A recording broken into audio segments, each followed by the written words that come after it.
Mes amis, mes frères et sœurs, en préparant il y a quelques jours cette fête, cette célébration de la confirmation, qui est en même temps célébration de la résurrection du Christ et de son envoi de l'Esprit, envoyé par le Père en son nom, j'avais devant moi deux séries de textes.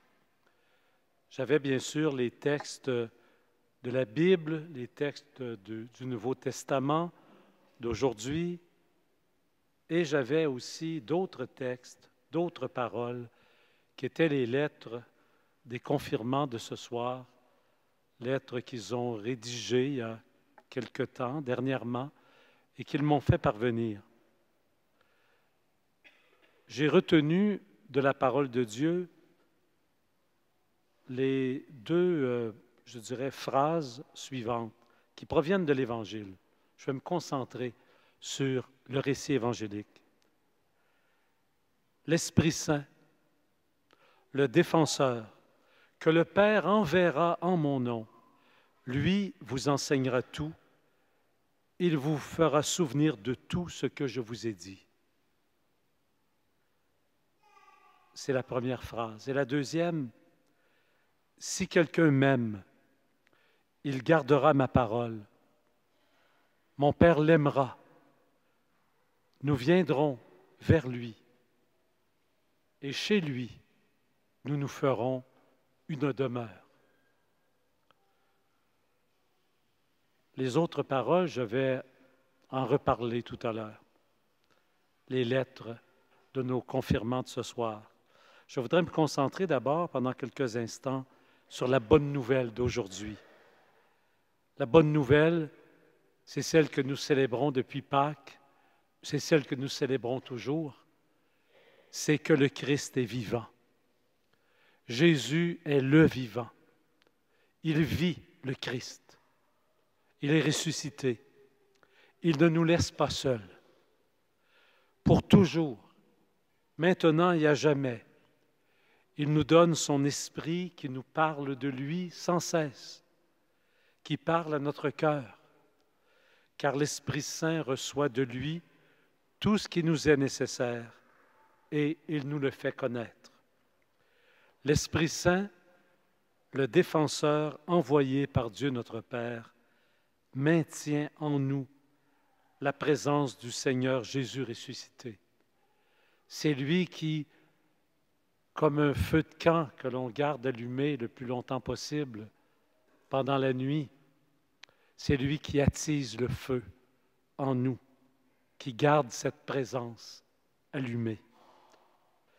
Chers confirmants, chers frères et sœurs qui les accompagnez, et vous tous et toutes qui êtes ici pour célébrer le Seigneur et l'envoi de son Esprit sur nous, soyez convaincus dans la foi, comme je le suis moi-même dans la foi de l'Église, que le Seigneur Jésus est le vivant et qu'il est vraiment présent au milieu de nous. Même s'il reste invisible à nos yeux, nous croyons en sa présence. Nous entendons sa voix dans sa parole proclamée au milieu de nous. Nous le voyons à l'œuvre dans le témoignage de tant de croyants qui nous entourent.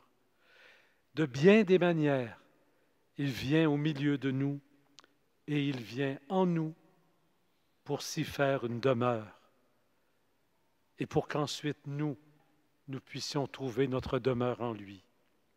Je vois sa présence en ce moment même dans notre assemblée, réunis en son nom. Je vois sa présence dans les regards des confirmants que j'ai rencontrés tout à l'heure avant la célébration. Je vois sa présence dans votre foi active, la foi de ceux et de celles qui croient sans avoir vu, qui cherchent et qui doutent, mais qui ont fait le choix de croire parce que vous avez reconnu l'action du Seigneur dans votre vie et dans la vie de vos frères et sœurs. Vous avez reconnu sa présence dans les jours heureux comme dans les jours difficiles. Le Christ est là, au milieu de nous. Nous ne sommes pas seuls. Nous ne serons jamais seuls. Il est l'autre dont nous avons besoin pour ne plus jamais être seuls avec nous-mêmes ou seuls dans la foule des humains. Nous croyons à la vie d'un autre en nous. Je crois à la vie d'un autre qui vit en moi. Et comme le disait l'apôtre Paul qui nous a précédés dans la foi, ce n'est plus moi qui vis, c'est le Christ qui vit en moi. Dans ma vie, dans notre vie à tous, se joue la vie de cet autre qui est avec moi, avec chacun et chacune de nous. Et comment je sais qu'il y a cette vie d'un autre en moi? Je le sais parce que l'Esprit de Dieu, l'Esprit Saint, révèle sans cesse sa présence à mon cœur. Il me souffle son nom, il m'aide à le prier, il m'aide à reconnaître les signes de sa présence dans ma vie. Il m'enseigne tout au sujet de Dieu, notre Père. Et il nous fait souvenir de tout ce que Jésus nous a dit et que nous n'avons pas encore retenu ou que nous n'avons pas encore mis en pratique. Aujourd'hui, chers confirmants, vous avez choisi de reconnaître la présence d'un autre dans votre vie.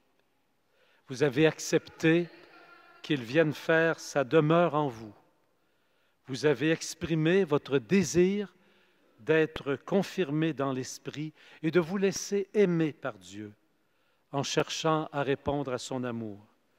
Vous avez choisi de vous mettre à sa suite en choisissant d'être ses disciples. L'Esprit de Dieu a parlé à votre cœur. Il continue de parler à votre cœur. Et je l'ai vu, je l'ai lu, je l'ai entendu dans les lettres que vous m'avez écrites qui me parlaient de l'Esprit Saint qui est venu faire sa demeure en vous et qui va habiter pleinement en vous à partir de ce soir et qui va continuer de renouveler cette présence. Et j'aimerais, pour vous, comme rappel, mais aussi pour toutes les personnes qui sont ici, vous lire quelques extraits. Je ne peux pas tout lire, nous y passerions une longue soirée et on manquerait le bistrot du curé, mais je vais vous lire quelques extraits des lettres que j'ai reçues. L'une d'entre vous m'a écrit: « Je crois qu'il y a quelque chose de plus grand que nous, mais beaucoup de questions restent en suspens en moi. Le parcours catéchétique vers le sacrement du pardon et la confirmation m'a fait poser beaucoup de questions que je ne m'étais jamais posées avant et que je vais continuer à me poser maintenant dans la foi. » L'un des garçons me dit: « Je viens d'une famille athée. Je n'ai pas grandi dans la foi catholique, mais j'ai toujours eu l'impression qu'il y avait quelque chose, quelqu'un de plus grand que nous dans la vie, qu'il y avait quelque chose pour moi dans le christianisme. On m'a dirigé vers la catéchèse. J'ai commencé à lire la Bible et j'ai été profondément touché par son message. Je veux maintenant me laisser remplir de l'Esprit Saint et découvrir quelle mission m'attend dans l'Église et dans la société. »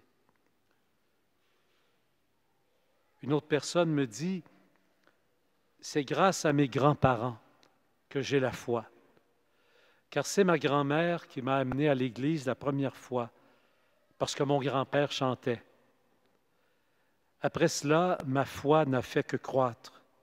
Et grâce aussi au doute d'un ami qui m'interpellait, me questionnait, et je crois que ma mission, maintenant, c'est d'être un défenseur, comme l'Esprit Saint, et un protecteur de ceux qui sont rejetés ou qui se font intimider.